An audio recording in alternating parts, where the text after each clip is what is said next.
Terima kasih pemirsa, Anda kembali bersama kami dalam segmen Market Pas. Dan kita masih akan berbincang bersama dengan Pak Hans Kui, pengamat pasar modal. Namun sebelumnya pemirsa, kita simak berikut adalah daftar rekomendasi saham pilihan dari Pak Hans Kui yang kami rangkum dalam grafis berikut ini. Di antaranya pemirsa adalah ASRI direkomendasikan buy dengan support di 153, resisten di kisaran 163. Kemudian ada ICBP direkomendasikan buy dengan support di 11.200, resisten di 11.825.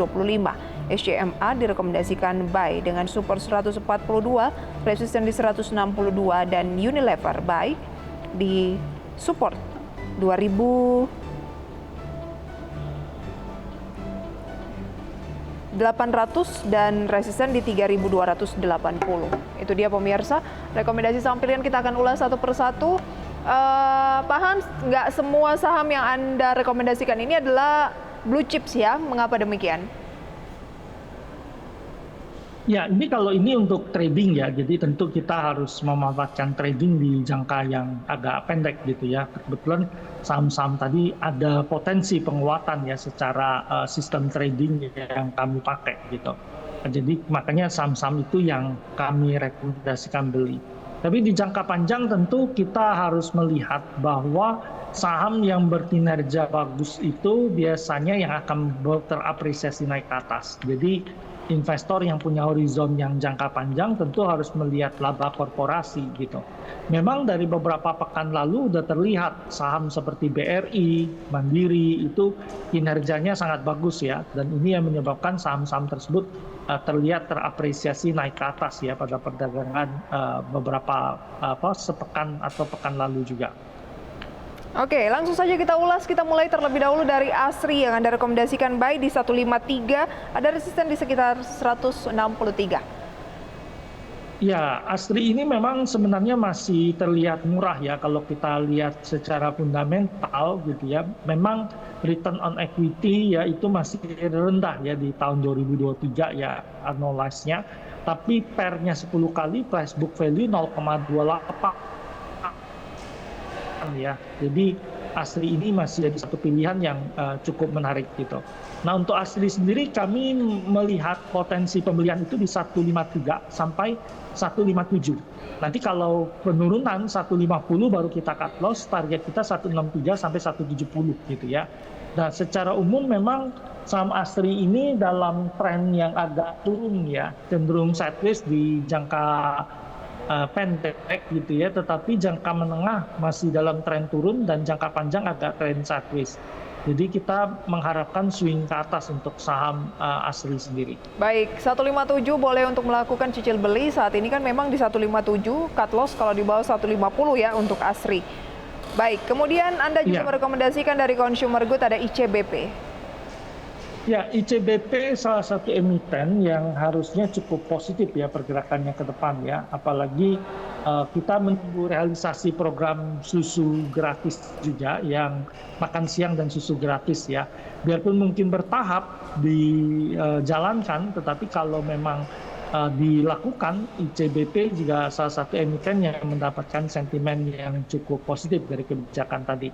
Kami merekomendasikan akumulasi beli di 11.400 sampai 11.750, cut loss di bawah 11.150, target kita 12.100 sampai 12.350 untuk saham ICBP sendiri. Berarti saat ini dalam fase pembelian ya, cicil beli ya Pak, karena di 11.575 pada saat penutupan kemarin.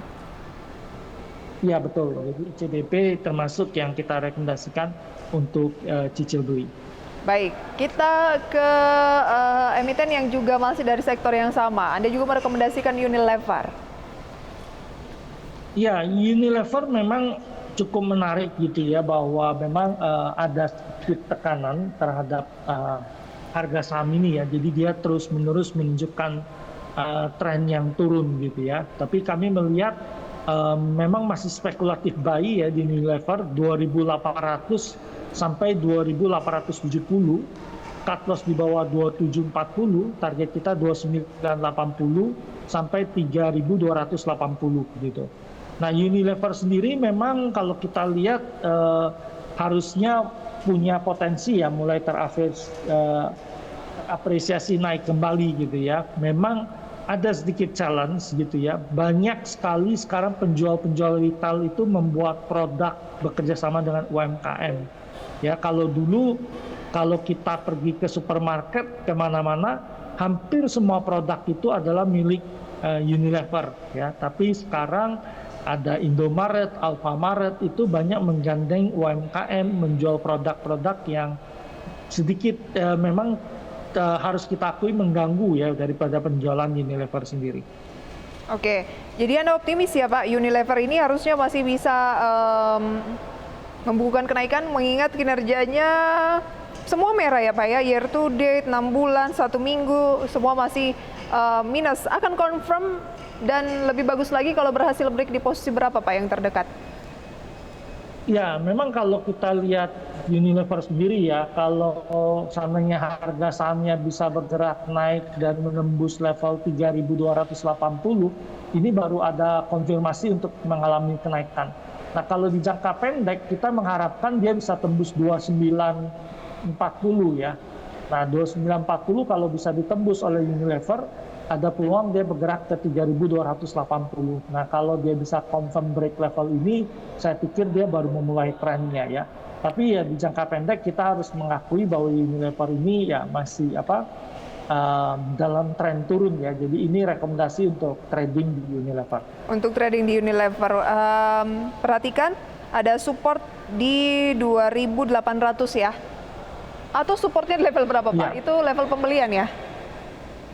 Ya, level pembelian ya kita cut loss di bawah 2740 ya. Di bawah 2740. Ya, memang 2800 ini paling rendah. Kalau break ke bawah ya kita harus melihat ada potensi tren turun berlanjut. Oke, dan pada pagi hari ini memang Unilever masih turun, dibuka di 0,3, turun 0,3% atau 10 poin di 2790. Baik, SCMA terakhir, Anda juga masukkan dalam 4 list saham rekomendasi Anda kali ini. Pagi ini dibuka naik 0,68% di 147. Semenarik apa SCMA?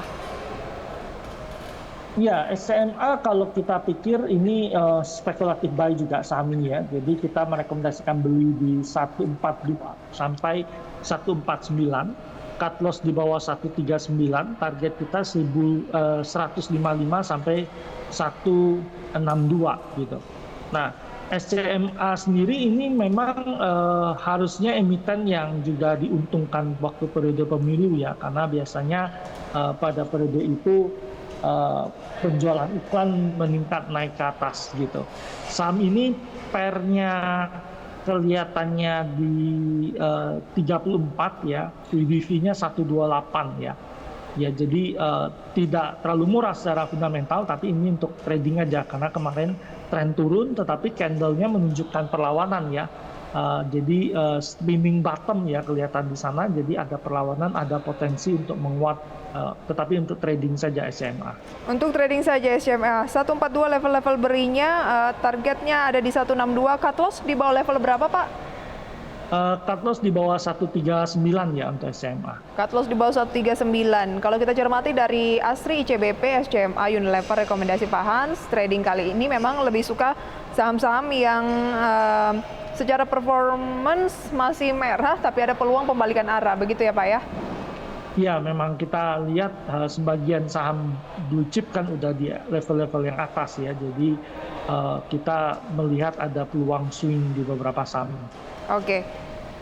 Dan pembukaan perdagangan pada pagi hari ini pemirsa menunjukkan indeks harga saham gabungan rebound naik 0,27% atau 24 poin di 7.321. Informasi lengkapnya akan kita ulas usai jeda pariwara berikut. Tetaplah bersama kami pemirsa di segmen Market Buzz. Terima kasih Anda kembali bersama kami pemirsa, dan kita sudah mengulas rekomendasi dari Pak Hans yang lebih banyak memilih strategi saat ini adalah trading terlebih dahulu, memanfaatkan peluang-peluang dari saham yang ada saat ini dan lebih memilih saham-saham yang kenaikannya bahkan yang belum naik begitu ya, yang justru kinerjanya cenderung negatif, ada potensi pembalikan arah dibanding mengejar saham yang sudah naik signifikan. Oke, kita akan melihat seperti apa sih pemirsa pembukaan perdagangan pada pagi hari ini selengkapnya sebagai berikut, di mana IHSG pemirsa terpantau masih membukukan kenaikan pasca dibuka kurang lebih 6 menit ya, di mana saat ini waktu menunjukkan pukul 9 lebih 6 menit waktu Indonesia Barat, IHSG naik 0,33% atau 24 poin ke 7.321 dengan deretan saham-saham yang menjadi gainers maupun juga loser sebagai berikut. Di antaranya pemirsa adalah saham BBRI kembali menjadi sasaran pembelian dan naik 1,64% setelah kemarin sempat melemah ya. Dan posisinya di kisaran 6.200. Kemudian ada tampaknya ini adalah Sido pemirsa yang juga naik 5,26% di 600. BRIS atau Bank Syariah Indonesia naik 3,36%, BBTN naik 2% di 1.376. Kemudian ada saham-saham seperti Baik, Kalbe Farma, Film, PTPP, dan SMLE. Kita ke top losers based on value. Pemirsa ada Puri Global Sukses, TBK atau Puri, GRPH, MMX, maksud kami MMIX, KJEN, dan beberapa saham lainnya pemirsa yang dapat Anda saksikan di layar RTI ataupun melalui aplikasi online trading Anda masing-masing. Dan kita akan lanjutkan perbincangan bersama dengan Pak Hans Kui, pengamat dari pasar modal. Pak Hans, Anda kok tidak tertarik untuk banking misalnya yang kemarin sempat mengalami profit taking, kemudian hari ini naik lagi Pak Hans, mungkin dipicu faktor dividen kurang menarik atau bagaimana Pak Hans? Iya, sebenarnya kalau kita mengharapkan bisa buy weakness ya di saham-saham tersebut ya, karena memang sempat naik, udah rata-rata ada all time high ya saham-saham tersebut ya. Jadi penurunan kemarin juga relatif menurut kita agak terbatas ya. Jadi kita masih memilih saham-saham yang lain ya dibandingkan saham-saham tersebut. Tapi di jangka panjang tentu kita pikir kinerja masih akan bagus ya untuk saham perbankan kita. Jadi di jangka panjang masih cukup bagus untuk dilakukan akumulasi beli, terutama kalau ada koreksi. Oke, ketika koreksi baru mulai bisa melakukan akumulasi lagi bagi khususnya yang belum memiliki Pak Hans ya. Kalau yang sudah punya sih tinggal pantau aja sejauh mana profil risiko dari masing-masing begitu ya. Betul, ya. Oke, Pak Hans, kemarin juga yang cukup menarik adalah FTSE Russell. Ini konstituen yang terbaru untuk berlaku mulai awal Maret 2024 ini. Ada cuan di sana yang naik posisi ya dari mid cap menjadi large cap dan menggantikan posisi Adaro dan MDKA yang justru turun. Kemudian selain itu juga ada sentimen soal Vale yang kemungkinan dalam waktu dekat ini akan segera 34% sahamnya dikuasai oleh Main ID atau pemerintah. Adakah sentimen-sentimen ini menarik untuk dicermati Pak Hans?